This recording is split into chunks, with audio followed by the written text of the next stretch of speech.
Hello, and welcome to Politics of Southeast Europe. Our topic for this week is popular culture.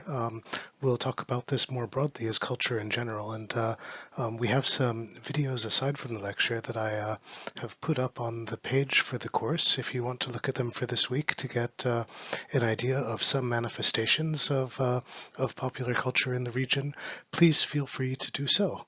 Now, the large point that I want to make about culture here in this first section, I'm going to say some things about culture, some things about the formation of national culture, the question of whether we can talk about a national culture, and some things about cultural difference.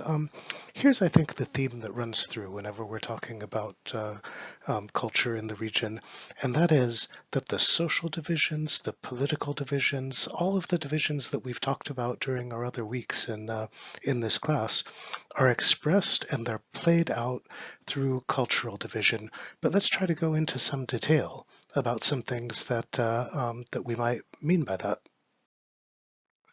First, about culture in general, one of the divisions that is made in talking about culture, one of the distinctions, is between high culture and low culture.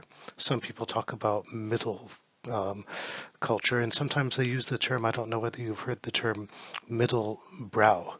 And you might wonder, what does culture have to do with brows or eyebrows? Although actually brow, the way that it's used in middle brow or high brow or low brow, is not about eyebrows, it's about foreheads. And this dates back to an idea that was current in a lot of the 19th century. You can see it in a lot of early anthropology and a lot of early sociology. It's largely been abandoned because of its association with movements like eugenics and Nazism and so on. But it's the idea that people are distinguished from one another genetically, and that one of the measures of the distinction is the brain capacity, and the belief was that brain capacity was related to how high a person's forehead rises above their eyebrows. This, by the way, is not true. Most of the brain is not in that portion, but the idea was then that smarter people had really big foreheads, they were highbrow, that people who were not as smart had really low foreheads, they were lowbrow. So this imagined physical distinction was cast as a kind of racial and ethnic distinction and projected as a cultural distinction. So highbrow culture is for the people with the really big foreheads, and lowbrow culture is for the people with the really small foreheads, and so on. What this carries with it, well, it carries a lot with it, and there's probably a lot of what it carries with it that we don't want to talk about. But it is the idea of culture and the quantity and quality of culture as, and this is something that is associated with the Enlightenment, a technique and a measure of the degree to which people have fully realized their capacities as human beings. That culture was seen, particularly by the Romantics, people like Ferdinand Schiller, people like Matthew Arnold, as ways in which people could be elevated, could be refined, could be brought out of themselves, could be improved upon.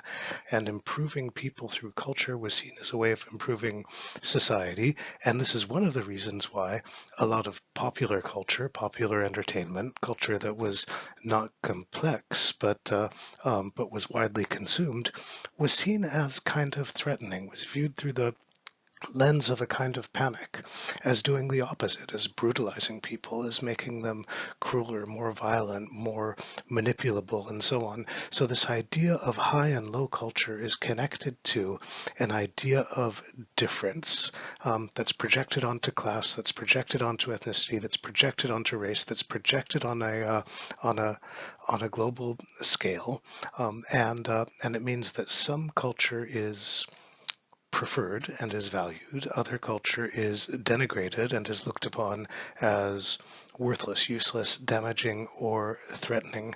This begins to turn around, particularly in the latter part of the 20th century, and one of the ways in which the conceptualization of culture as a site of resistance against power, as a site of shared knowledge and shared meaning within a community that could be used against to struggle against the limitations that are imposed in that community is frequently identified with the British school of sociology of culture called cultural studies. It's a label that is most strongly associated with the sociologist Stuart Hall, for example. And their idea is that culture is a site of resistance that gives people a kind of power, particularly power over meaning, power over representation, under conditions in which they don't have a lot of other sources of power in their life. Okay, so they looked at the liberating potential of culture, but at the same time, we go back to high and low and middle and popular culture. We can think of all of the cultural options available in this society and all of the people organizing themselves around these cultural options as constituting taste cultures. And when we talk about taste cultures, what we mean. Somebody who likes a particular type of music is very likely to also like a particular type of literature, a particular type of food, to dress a certain way, very often to have a certain kind of politics. And these things are strongly correlated with especially class, but also other dimensions of social division. So taste cultures become a way of identifying the social position of a person, of affirming this social position, and of enforcing the boundaries of this social position. Okay, so when we talk about culture, we're talking about a lot of the ways in which people are defined. We're talking about a lot of the means in which people often struggle against this definition and the limitations that are carried with this definition. But let's move on to talk a bit about so-called national culture. We've given a general idea of what culture is, what culture does, what is national culture, and what makes a culture national. I think, again, in the same way that culture in general is about boundaries and divisions, national culture is also about boundaries and divisions and identity. What makes a national culture national is that it is distinct from other cultures, both surrounding it and farther away from it. That is, it becomes a means through which members of the cultural community are identified. But how are national cultures created? Now, very often when we talk about national cultures, a term that gets used frequently is tradition. A term that gets used often in conjunction with tradition is authenticity. Here's what I would suggest. The national cultural canons that are familiar to us now were largely chosen in the period of the formation of political nations, that is to say, in the late 19th, early 20th centuries, with some changes over time. Things come into the national cultural canon and things fall out of the national cultural canon. But how are they created? Okay. We talk about national culture as being identified with tradition, but I think we all know within any national community, like within any other community, there are a lot of traditions coexisting. Traditions that are large and complex, traditions that have internal contradictions. Some elements of those traditions are chosen, entered into the cultural canon. Some are left out. So for everything we can think of as being a symbol of some kind of national identity, it was chosen out of a range of available symbols and promoted. And together with it being promoted, something else was left out. And in places where traditions do not date back into older or endless time, the way we like to imagine them conceptually. We can also talk about invention of tradition. So I'll say this: just about any national or ethnic or religious tradition that we can think of, just about any tradition that is associated with an identity, in most cases is not going to be more than 100 years old, and we're going to know where it came from.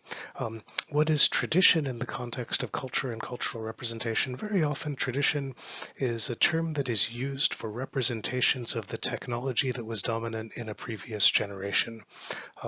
So why do we see, for example, very often members of the royal family driven around in horse-drawn carriages? Because this was a technology that was going out of use. They were being replaced by motorized carriages, what we call automobiles. And because it was going out of use, it came to be associated with tradition. Bringing them into conjunction with the royal family makes the royal family symbolically more of a representation of tradition. And this is how the invention of tradition works. The other important element is one that I've already raised, that is, as canons of culture are created, some items from the cultural repertoire are chosen to be elevated, others are excluded and left out. Uh, Let's move on to talk a bit about culture and distinction, especially invidious distinction, as culture is a way of making distinctions among people. And this is an idea, I mean, we have already talked a little bit about high brow and low brow and taste cultures and so on.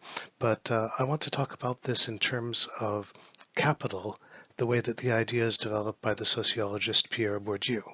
And Bourdieu develops a term, and it's a bit of a confusing term when you look at it the first time. He has something, an idea he calls the ideology of charisma. I know this doesn't sound like it makes a lot of sense at first glance. This is what's meant by the ideology of charisma. It is the idea that the way that a person's character is projected in the social environment is understood as being a property or a quality of the individual. I give you a really vulgar sounding example from the research of Elizabeth Schimpfissel, who has done research on the new rich and new elite in Russia in the contemporary period. And one of the questions she asked these people in her research says, she asked them, well, to what do you attribute the success that you have had? These are people who have recently become wealthy. And none of them say, it's because I had these connections, or because I received favors, or because my business is good. The most frequent answer that people would give to her is they said, well, I think that it's because I am genetically superior. This is the ideology of charisma. It is the transfer of outward signs of the individual onto qualities of individual, and people saying that they're genetically superior are obviously doing this in a markedly affirmative way. It can be done in a way that represents rejection also. Why is it that you are not successful? Well, again, this can be attributed to some essential personal qualities, and that's the ideology of charisma. But the way that Bourdieu explains how these things in fact come to be associated with one another is, he argues, and this is an idea that I think obviously is influenced by Marx, that people have access to different quantities of capital in their social lives. Now, Marx, when he talks about capital, talks about the kind of thing that is under this first category on the slide here, economic capital.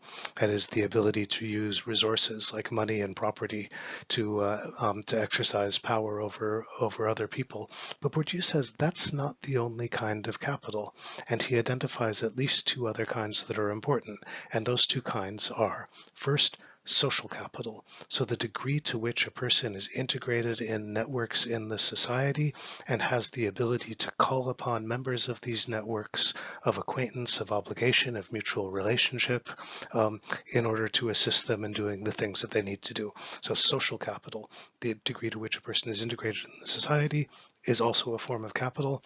And there's cultural capital. And what's meant by cultural capital is the ability to project tastes and preferences and education and refinement that are likely to give you the ability to call upon the respect of other people, to see you as possessing culture. And of course, this works in the negative way too. Negative cultural capital is the ability to project tastes and preferences and levels of education and refinement that mark you as being excluded from the circle of respect. So this is what happens with high and low culture. And in that regard, we can say that culture is about identities. But when we say that culture is about identities, we need to keep in mind that identities have multiple sources. They're built out of a combination of how people perceive themselves and imagine themselves, and also how they are perceived and imagined from outside. And what this means about culture is that culture is a resource that people use, and at the same time, it is a resource that is used against people to project meanings and identities on them. So in this sense, when we talk about culture, we might say we're not talking about something that is always innocent.